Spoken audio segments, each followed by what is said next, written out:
Geopolitical trends, consolidation points, prospects of the contemporary realities are strategically important to have an atmosphere of peace in the region. All these topics are focused in Central Asia program. Hello, you're watching the Central Asian Reports. A report on the most interesting regional events and trends in a little bit. But let's start off as usual with an overview of the news from the 5 countries of Central Asia. Uzbekistan and Tajikistan возобновят авиасообщение. Uzbekistan and Tajikistan are to restore air communication between the countries. The first charter flight from Tashkent to Dushanbe and back has already taken place. It carried the official delegation from Uzbekistan. The delegation held talks, the result of which is the agreement on the opening of air communication between the countries already in January of 2017. According to the signed document, there will be 2 air carrier providers for the flight Dushanbe-Tashkent-Dushanbe. One is Tajik and the other Uzbek. In total, 2 flights a week. I would add that air communication between these 2 Central Asian countries was suspended back in 1992. Since 2000, in order to enter Uzbekistan, Tajikistan citizens need a visa. Туркменистан планирует к 2020 году. By 2020, Turkmenistan is planning to get its level of production of electric energy up to 26 billion kilowatt hours. The aim of such a wide-scale development of this sector is to increase exports of electric energy to other countries, in particular to Uzbekistan, Kazakhstan, Afghanistan, Iran, Turkey, and Armenia. In order to realize this plan, a number of electric energy structure sites were launched into operation in Ashgabat as well as in Lebap region. Another combined cycle gas turbine power station is being built at the moment not far from the city of Mare. Its projected capacity 1,574 megawatts. In addition, at the moment there is ongoing work on the creation of air transmission lines from Turkmenistan to the Iranian cities of Mashhad and Gonbad. Kazakhstan and Russia have coordinated their plans on the development of the Baikonur Cosmodrome. The Russian Space Agency has proposed to Kazakhstan's site to take part in the project on the creation of a new super heavy rocket carrier Phoenix with a load capacity of up to 16 tons. In this project, Kazakhstan's site will be responsible for providing the necessary infrastructure on the ground at the Baikonur. Kazakhstan's President Nursultan Nazarbayev has already supported this idea. Phoenix may become a good alternative to the ambitious trilateral project by Terek. It turned out to be non-viable after Ukraine left it. The invaluable resources of Tajikistan are disappearing before our eyes. In the Pamir mountains, ice caps, which provide up to 60% of fresh water across the entire central region, are rapidly melting. Is there a chance to reverse the process, or is it already irreversible? Our correspondent in Dushanbe brings us the story.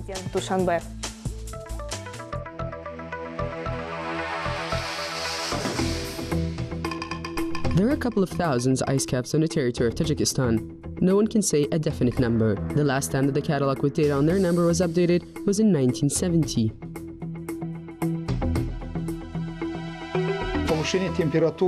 Rising temperature and warming are causing serious concern. Many ice caps disappeared, especially those up to a kilometer. It is necessary to compile a new catalog and study the reserves of the ice caps.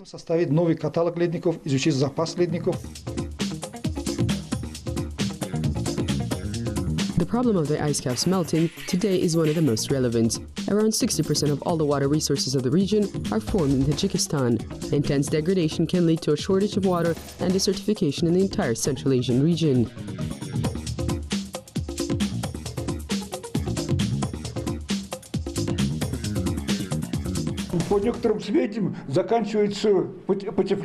According to some data, global warming is coming to an end and it will be replaced by global cooling. And all this is connected with the Antarctic and our ice caps. The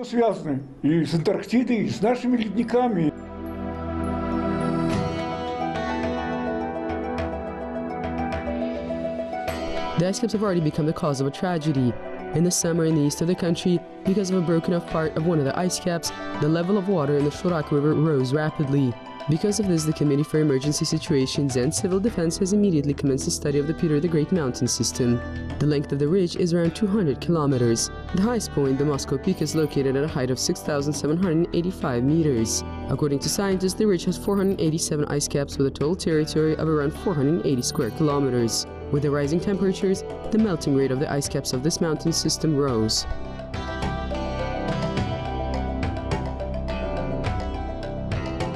When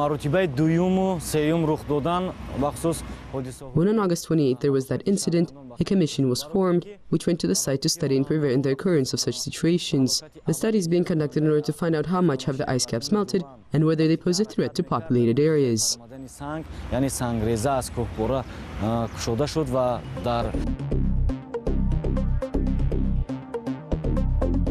Mud flows in the summer and autumn are rare for Tajikistan, but this year hot weather accelerated the process of ice caps melting. This was the cause of mud floods in the districts of Rudaki, Penjinkent, Ayne, Asht and Kabadian. They did not just cause financial damage, but also human casualties. Sultan and Bahreddin still cannot recover. 13 people, including 6 children who died in the disaster, were members of their families.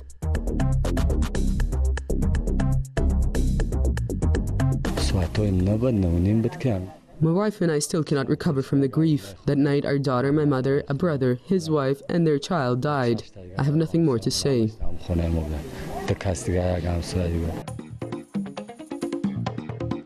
Fearing a repetition of the tragedy, Tajikistan's government is raising an alarm. The country's president, during a conference on water affairs, noted that already for some years the country has been experiencing the sad consequences of climate change, including the melting of ice caps. The annual damage to the global economy caused by natural processes is valued at $2 billion, but for now no one knows how to prevent them or whether it is even possible.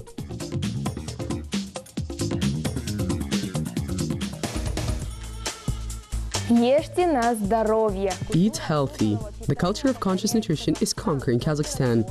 Divided rations, vegetarian menu, and various diets are actively pushing out the established gastronomic traditions. Our next story is about the healthy nutrition, which is becoming a trend in the country. Модным трендом смотрите наш следующий сюжет.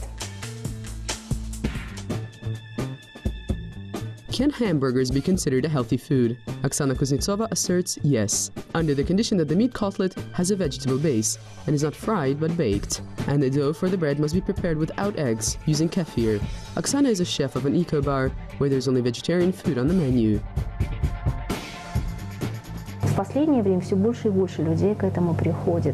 Lately, more and more people are discovering this. Of course, we're getting more visitors who want to try vegetarian dishes. Despite the century-old gastronomic traditions, by quitting meat you would not really surprise anyone in Kazakhstan anymore. The country even has a fund for the development of vegetarianism. Rustam Avlanov and Eldar Altalipov are its founders. Over the period of its existence, the fund has organized 2 annual festivals, Vega Fest, cooking courses for vegetarians, and is also actively engaged in charitable activities. The plans include opening free food posts, of course serving vegetarian food. In every district, the Medeo, Almaly and the Awazov, there will be free food posts in the form of a kiosk or a diner. And once a day, free food will be given out, healthy food. This is what our fund is working on. The opening of services for the delivery of healthy food has become a new trend in Kazakhstan's food industry. Everything's quite simple. There are no restrictions, a great variety on the menu. What's more, there is no need to spend time in front of the stove. Breakfast, lunch, dinner, and 2 snacks are delivered every morning in a special bag. Madat Karimov has been working in the sphere of fitness since he's been 15 years old. Healthy nutrition is an integral part of his life. The search for an optimal food regimen, as well as the desire to relieve his clients from the process of cooking, have pushed him towards the creation of a service for the delivery of healthy food.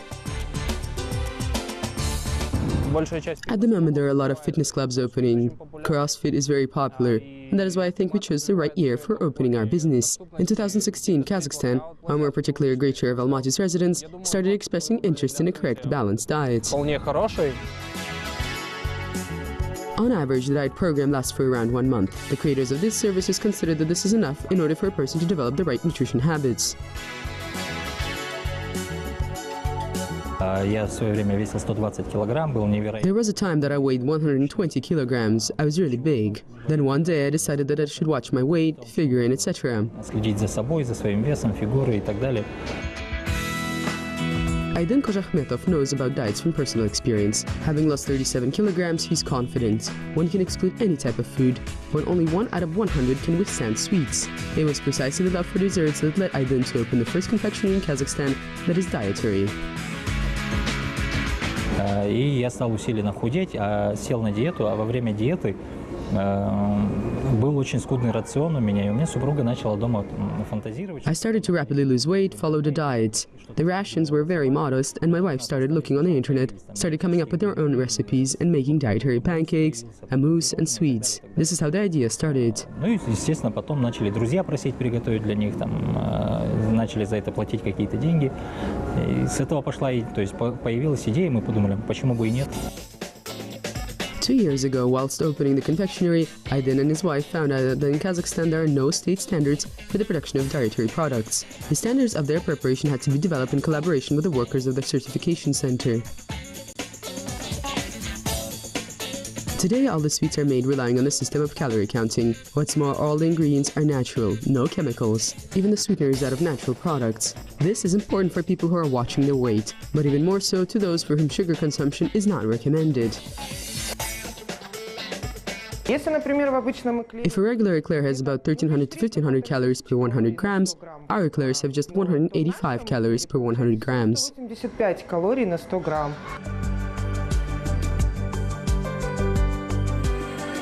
According to the data of the World Health Organization, the lifespan of a person depends 60% on their lifestyle, 30% on genetics and ecology, and just 10% on medicine. It is not surprising that in Kazakhstan as well, the number of people for whom a healthy diet and lifestyle is rising. And this is a sign that this trend will be relevant for a long time.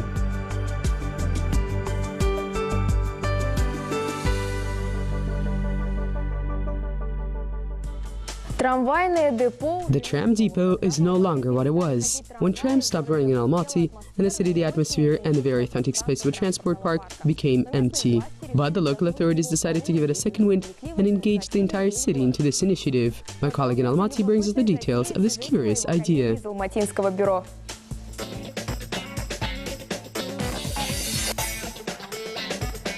In 2015, Almaty's authorities stopped using trams as public transport. The territory of the tram depot freed up in the city, more than 2 hectares of space with objects of industrial architecture from the 1930s. Almaty's development center has announced a contest for the interior design of this object. Anyone could apply with their project.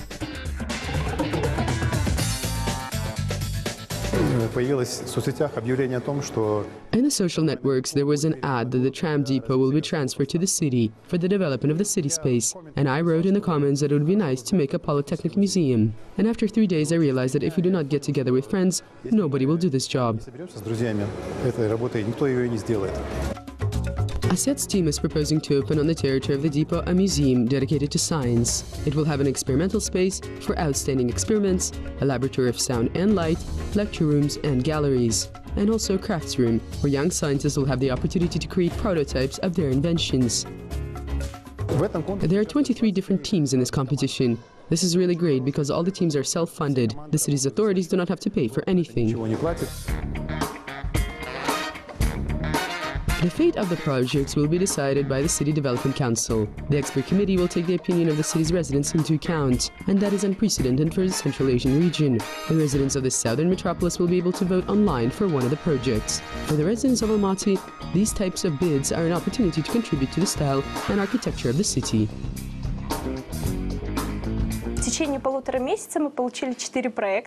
Over a period of a month and a half, we received 4 projects for the tram depot. People with ideas came up with different proposals on what could be done on this territory. And after that, we realized that probably we should engage people in the procedure of making the decision.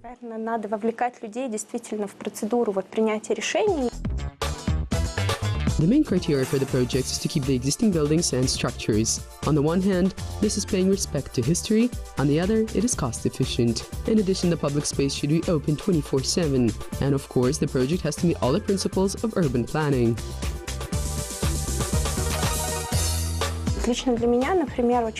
Personally, for me, what is really important is that it was not just a territory that was allocated for trams that would be working, but also the nearby areas, the sidewalks and the bus stops, so that they're transformed as well.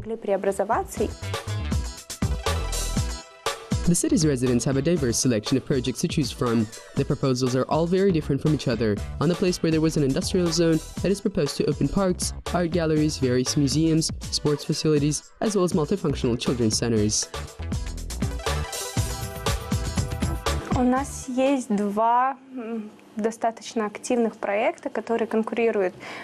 We already have 2 projects which are competing for the first place. This is a polytechnic museum and a project that was proposed by the 4A team. The depot would be transformed into a leisure and entertainment park. These projects at the moment are 20 votes apart.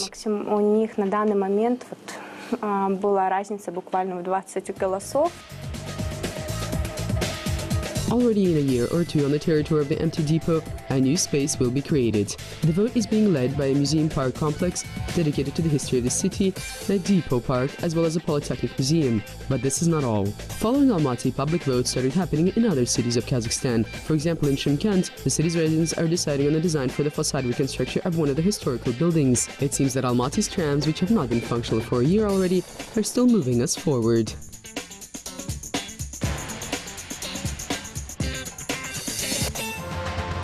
На этом все. You're watching the Central Asian Report. Until next time on Kazakh TV. Kazakh